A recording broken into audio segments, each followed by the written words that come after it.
ఇప్పుడైనా ఇంటర్లింక్ చేయకనే ఎలా అంటారో నేను కూడా చూస్తాను. ఫైనలీ ఇండియాలో కూడా ఇంటర్లింక్ వీసా కార్డ్ వచ్చేసింది. బ్రో ఇక్కడి నుంచైనా మారండి, వాళ్ళు వీళ్ళు చెప్పిన మాటలు నమ్మకుండా. మీరు ఏం చేయకండి, అప్డేట్ వచ్చేంత వరకు డైలీ 4 hours ఒకసారి మైండ్ చేసుకుంటే ఇంకా కొన్ని రోజుల్లో మనందరి టోకెన్స్ వెరిఫై ఐటీఎల్జీ కాయిన్స్ గా మారిపోతున్నాయి. డైలీ 4 hours ఒకసారి మైండ్ చేసుకోకపోతే మన కాయిన్స్ అనేవి బర్న్ అయిపోతున్నాయి. వన్స్ కొంచెం కొంచెంగా కాయిన్స్ బర్న్ అయిపోతూ ఉంటే మీరు డైలీ మైండ్ చేసుకోవట్లేదని కారణం. అప్పుడు వెరిఫై ఐటీఎల్జీ కాయిన్స్ గా మారడం మీరు కొంచెం లేట్ అయిపోతుంది. మీ టోకెన్స్ కూడా అందరిలాగా త్వరగా అయిపోవాలంటే డైలీ మైండ్ చేసుకుంటా ఉండాలి. ఇండియాలో కూడా వీసా కార్డ్ వచ్చినాక ఫేక్ అంటున్నారంటే వాళ్ళకి బ్రెయిన్ లేదని అర్థం. ఇంకా మీ ప్రయత్నం మీరు చేసుకోండి, వాళ్ళు వీళ్ళు చెప్పిన మాటలు అస్సలు నమ్మకం. ఒకవేళ నమ్మితే అది మీ కర్మ, ఇంకెవరు మేము చేయలేదు. ప్లే స్టోర్ లో యాప్ స్టోర్ లో యాప్ అవైలబుల్ ఉంటుంది, అక్కడ నుంచి డౌన్లోడ్ చేసుకోండి. యాప్ ఓపెన్ అవగానే గెట్ స్టార్ట్ నౌ క్లిక్ చేయండి.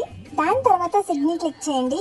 పైన డైస్ కనిపిస్తుంది కదా, దాన్ని క్లిక్ చేయండి. అక్కడ ఒక ర్యాండమ్ నెంబర్ వస్తుంది, దాని తర్వాత కంటిన్యూ క్లిక్ చేయండి. నెక్స్ట్ 6 digits పాస్వర్డ్ వచ్చింది. ఫస్ట్ ఏ పాస్వర్డ్ ఇచ్చారో దాని తర్వాత నెక్స్ట్ పాస్వర్డ్ కూడా అదే ఇవ్వండి. దాని తర్వాత జీమెయిల్ తో లాగిన్ అవ్వండి. వన్స్ లాగిన్ అయినాక యాప్ ఇంటర్ఫేస్ ఇలా ఉంటుంది. టాప్ లో ప్రొఫైల్ ఐకాన్ మీద క్లిక్ చేయండి. నాట్ వెరిఫై ఐటన్ కనిపిస్తుంది కదా, అక్కడ క్లిక్ చేసి నెక్స్ట్ మీద క్లిక్ చేయండి. ఇక్కడ మీ ఫేస్ ఐడిని వెరిఫై చేయండి. వన్స్ ఫేస్ ఐడి వెరిఫై అయినాక 1000 కాయిన్స్ ని ఎలా క్లైమ్ చేయాలి, పక్కనే రిఫరల్ అని ఉంది కదా, దాన్ని క్లిక్ చేయండి. క్లిక్ చేసిన తర్వాత హోమ్ అండ్ హ్యాష్ అని కనిపిస్తుంది కదా, అది క్లిక్ చేయండి. రిఫరల్ కోడ్ అని కనిపిస్తుంది కదా, అక్కడ కింద డిస్ప్లే అవుతున్న కోడ్ ని యూజ్ చేసుకోండి. అకౌంట్ క్రియేట్ అయిపోయింది.